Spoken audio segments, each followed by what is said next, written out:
Hey Spartans, Brian Chontosh here on Spartan Stand, and this week I want to talk about looking for what you want to find. If somebody were to say, hey dude, why don't you look for what you want to find? You'd probably give them this look like, yeah, hey, no kidding, right? If I wanted to look for my car keys, I'm going to find my car keys. Or if I'm missing my coffee mug, I'd look for it, I'm going to find it. And that makes plenty of sense. And so it's mildly interesting. However, when we think about it from an emotional sense, or we think about it from an argument sense or a relationship sense, it starts to have an interesting concept or takes on an interesting light. First, I want to relate this to mountain biking. Maybe you've mountain biked, maybe you haven't. But if I'm mountain biking on a ridge line and I know that it's a really steep drop off to the right and it's safer, mild slope on the left, where do I tend to look?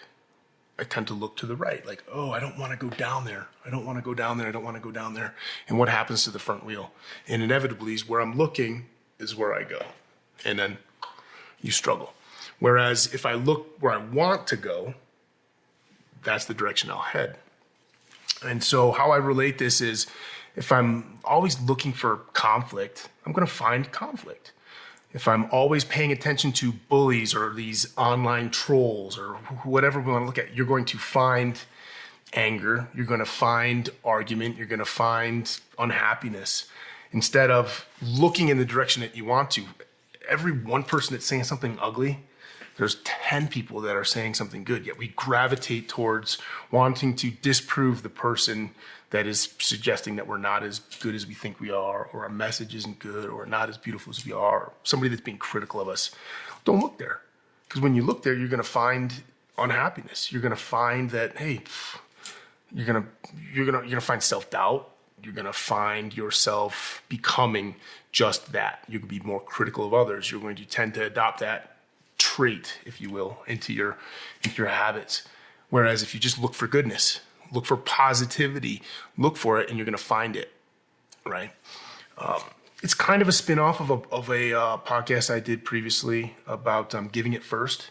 And I think the two are very, very related. In a previous podcast, I talked about whatever you want most out of life, give it first.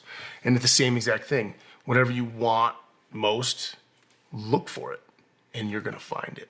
So I try to remind myself of this every day when I'm getting grumpy, when I feel like I have a frown on my face, when I feel that somebody's doing something wrong. It's like, oh, okay. And I start to focus there and I start to get angry. It builds up, and then there's just a bunch of negativity.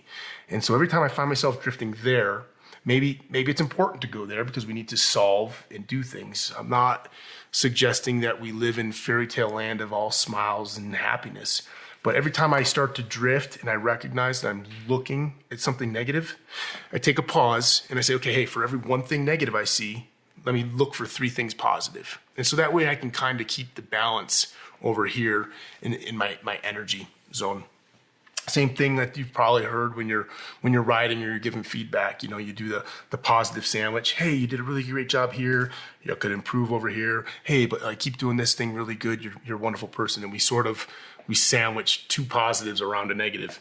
Well, same thing. Every one bad thing you say about somebody else, say 3 positive things. Every one bad thing that you look for and you found, look for 3 positive things and find it.